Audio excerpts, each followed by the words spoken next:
Advocate শিশির মনির, একই প্রশ্ন আমি আপনার কাছে রাখবো, কারণ আপনি তো বলেন আপনিও সাফারার, তাহলে আপনারা তো আলোচনা করছেন, আপনারা সিনিয়র রাজনীতিবিদরা, তাহলে এই চর্চাটা বন্ধ করার জন্য আপনি একজন আইনজ্ঞ, আপনি আইনের মানুষ হিসেবে এটা কোনো প্রস্তাব রাখবেন কিনা যে তাদের বিরুদ্ধে যারা এই ধরনের ফেক আইডি ক্রিয়েট করে মানুষকে থ্রেট দেয় তাদের বিরুদ্ধে আইন আছে কিন্তু সেই আইনের ব্যবহার নেই, নতুন করে কিছু করা যায় কিনা সেটা একটু প্রশ্ন।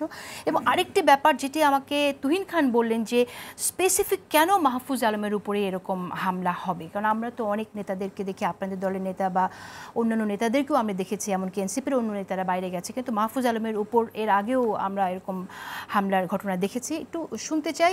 আর এখন তো অনেক সংস্কার প্রস্তাব হচ্ছে, আপনাদের ব্যাপ্তি হচ্ছে, আপনাদের ডাকসু নির্বাচনে যেভাবে আপনাদের বিজয় হয়েছে, আগামী নির্বাচনেও হয়তো আপনারা অনেক ভালো করবেন, আগের তুলনায় অনেক ভালো করবেন, বিএনপিও নিশ্চয়ই ভালো করবে এবং মাহমুদুর রহমান মান্নারাও নিশ্চয়ই ভালো করবে, কিন্তু যারা আসলে গণঅভ্যুত্থানের সম্মুখ সারিতে ছিল তাদের নিরাপত্তা নিশ্চিত করার জন্য আপনারা কি করবেন, এই যেমনটি বললাম যে যাদের উপর অ্যাটাক করা হচ্ছে? অ্যাডভোকেট শিশির মনির। আপনার প্রথম কথাটি হলো যে প্রচলিত আইন আছে কিনা, আমরা আইনের নতুন কোন সংস্কার প্রস্তাবনা অ্যাড করব কিনা। অবশ্যই আমরা চাই এরকম বড় বাহিনী থাকুক, কিন্তু এটা একটা টেকনিক্যাল বিষয়, এটা টেকনিক্যাল নো হাউ জানতে হবে।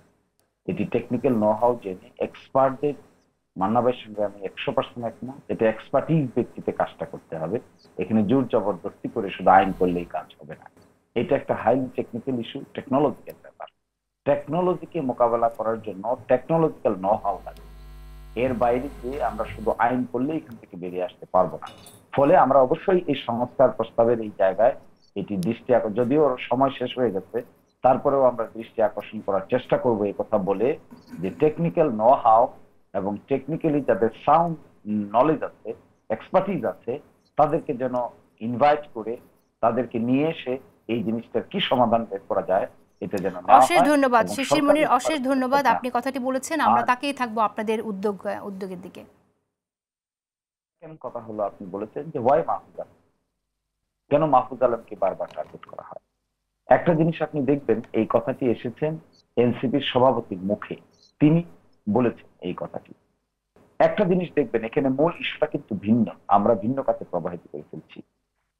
যে গণ অভ্যুত্থান হয়েছে, এই গণ অভ্যুত্থানকে প্রোটেক্ট করার জন্য, আইনি বাস্তবায়ন করার জন্য এক ধরনের আলোচনা চলছে। আজকেও প্রধান উপদেষ্টার নেতৃত্বে এই ঐকমত্য কমিশনে আলোচনা হয়েছে যে কি পদ্ধতিতে এই সনদকে বাস্তবায়ন করা হবে এবং গণ অভ্যুত্থানের ঘটনাটাকে আইনিভাবে প্রোটেকশন দেওয়া হবে। আপনি দেখেন যারা গণ অভ্যুত্থান ঘটিয়েছে আজকের দিনে তো তাদেরকে রাষ্ট্রদ্রোহী হিসেবে চিহ্নিত করার স্কোপ আছে।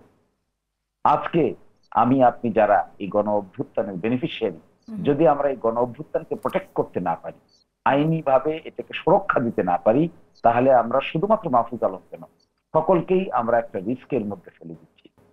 আমি এই ক্ষেত্রে মনে করব বড় রাজনৈতিক দলগুলোর কৃপণতা এবং সংস্কার প্রস্তাবনার ক্ষেত্রে সঠিক আইনি দিক নির্দেশনা ফলো না করার কারণে এই ধরনের আনসার্টেনিটি এবং ভীতির সংস্কৃতি তৈরি হচ্ছে তাদের মাঝে যারা নাকি গণ অভ্যুত্থানের সম্মুখ সমরের নেতৃত্ব দিয়েছেন। অনেকেই আমি ব্যক্তিগতভাবে কথা বলে দেখেছি, তারা ইনসিকিউর হয়ে যাচ্ছেন, তারা মনে করছেন আগামী নির্বাচনে তাদের খুব বেশি স্টেক যদি না থাকে, নির্বাচনে খুব বেশি স্টেক না যদি থাকে বাস্তবে, তাহলে তাদের এই ঘটনার কারণে যারা বেনিফিশিয়ারি হচ্ছে, যে নির্বাচন হবে, নির্বাচনের আগে কি ধরনের আইনি সুরক্ষা তাদের দেওয়া হচ্ছে, যে যেই ক্ষমতায় আসুক না কেন তারা যেন তাদের বিরুদ্ধে আইনি কোনো প্রোটেকশন না দিয়ে তারা যেন পার পেতে না পারে। এই জন্য দেখবেন সনদ বাস্তবায়নের জন্য যে কথাটা হচ্ছে, সেই কথাটা এনসিপির যে প্রস্তাবনা, এই প্রস্তাবনা একটু different, how to protect them. এর সঙ্গে জামাত ইসলামী সহ অনেকেই ঐকমত্য কমিশনে এই প্রশ্ন উত্থাপন করেছেন, how to solve this legal problem efficiently, technically and protecting গণ অভ্যুত্থানের নেতৃবৃন্দকে।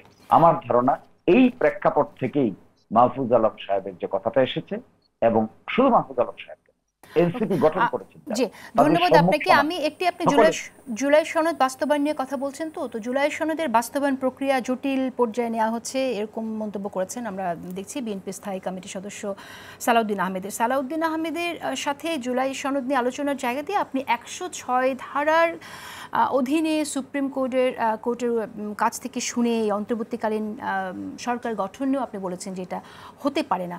আমার একটি প্রশ্ন, এখানে আইনি কোনো জায়গায় আমি যাব না, কারণ 106 ধারায় আমরা দেখেছি যে যখন আসলে প্রেসিডেন্ট মনে করছে রাষ্ট্র কি করবে, এখানে সরকারের কি করা উচিত, সেটা সেই জায়গা থেকে সুপ্রিম কোর্টে পরামর্শের জন্য যেতে পারে, সেটা আমরা দেখেছি। কিন্তু আমার প্রশ্ন হচ্ছে যে আপনি এই সময়টাতে এই প্রশ্নটি উত্থাপন কেন করলেন? দীর্ঘ 1 বছরেরও বেশি সময় পর, এর আগে কেন আপনি এই প্রশ্নটি উত্থাপন করেননি, যখন আসলে জুলাই মানে সরকার গঠনের একদম শুরুতেই তো আমির ওখানে গিয়েছিলেন, তখনও তো আপনারা উত্থাপন করতে পারতেন। এই প্রশ্ন উত্থাপন আমরা প্রথম দিনই করেছিলাম।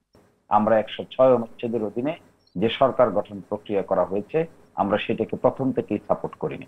আমরা বলেছিলাম বিপ্লবী সরকার হবে অথবা জাতীয় সরকার হবে। যারা আজকে এতে বিরোধিতা করছেন, এখন মনে হচ্ছে তাদের কথায় তারাই এই প্রক্রিয়া অবলম্বন করেছেন, এবং ঐক্যমত্য কমিশনে যেগুলো কনসেনসাস হয়েছে সেগুলো কিভাবে বাস্তবায়ন হবে এই মর্মে সর্বশেষ আলোচনা শুরু হয়েছে। ব্যক্তিগতভাবে পলিটিক্যাল পার্টি ইন্ডিভিজুয়ালি যে কথা হয়েছিল, সেখানে প্রথম দিন আপনার এই প্রশ্ন তুলেছিলাম যে রেফারেন্ডাম দিতে হবে নাকি কনস্টিটিউশনাল প্রভিশনাল অর্ডার দিতে হবে নাকি প্রক্লেমেশন জারি করতে হবে, এগুলো আমরা প্রথম দিনে উপস্থাপন করেছিলাম। কারণ আমরা মনে করেছি সর্বশেষ যে বৈঠক হয়েছে, আজকে হয়েছে একটি, তার আগে হয়েছে আরেকটি বৈঠক, সেখানে স্পেসিফিক এজেন্ডাই ছিল কি পদ্ধতিতে এই জুলাই সনদকে বাস্তবায়ন করা হবে। সেখানে আমাদের কথা স্পষ্ট, আমরা যদি মনে করি যে সংবিধানের মধ্যে আমরা আছি, 106 অনুচ্ছেদের মধ্যে আছি, তাহলে আমি মনে করব সাংবিধানিক জুরিসপ্রুডেন্স বোঝার আমাদের ঘাটতি রয়েছে। আমরা কনস্টিটিউশনাল জুরিসপ্রুডেন্স না বুঝে এলোমেলো কথা বলছি। ধন্যবাদ। আমার সময় হাতে নেই বলে আমি শুনতে পারছি না, নইলে আমরা এই বিষয়টা আরো হয়তো কথা বলতাম। কারণ হচ্ছে যে আমরা দেখলাম দীর্ঘ সময় ধরে আপনারা যাচ্ছেন, আলোচনা করছেন, কিন্তু আসলে 106 ধারার রেফারেন্স টেনে আপনি যে কথাটি বলছেন সেটি আসলে একটি ভয়াবহ একটি মেসেজ, একটি ভয়ানক মেসেজ। আসলে এইটার গুরুত্ব নিয়ে আমরা আলোচনা করতে পারতাম, কিন্তু আমার মনে হচ্ছে this is it's too late. এবং এখন যে এই প্রসঙ্গটি আপনি নিয়ে এসছেন সেটা আসলে আবার অনেকে বলছে যে এটা তো শেখ হাসিনাও বলেছে এবং ভারতের যে রাজনীতি সেটার সাথে মিলে যাচ্ছে। সেই জায়গা থেকে যদি সংক্ষেপে আপনি একটু 30 সেকেন্ডসে বলেন এই মিলে যাওয়া বিষয়ে। মিলে যাওয়ার সাথে কোনো সম্পর্ক নেই। এই 106 অনুচ্ছেদে যদি শেল্টার নেওয়া হয় তাহলে গণ অভ্যুত্থানকে অপমান করা হচ্ছে, গণ অভ্যুত্থানকে আন্ডারমাইন করা হচ্ছে। 106 দ্বারা শক্তির চাইতেও গণ অভ্যুত্থানের শক্তি অনেক বেশি। আমরা বলেছি গণ অভ্যুত্থানের পরে জনগণের ইচ্ছার যে বহিঃপ্রকাশ হয়েছে, সেই বহিঃপ্রকাশটা 106 অনুচ্ছেদের মধ্যে নাই, সেটা আছে অনুচ্ছেদ 7-এর মধ্যে। অনুচ্ছেদ 7-কে ফলো করতে হবে, 106-কে ফলো করা যাবে। 106-কে ফলো করলে সংবিধানের ভিতরে। ধন্যবাদ অ্যাডভোকেট শিশির মনির, আপনাকে ধন্যবাদ।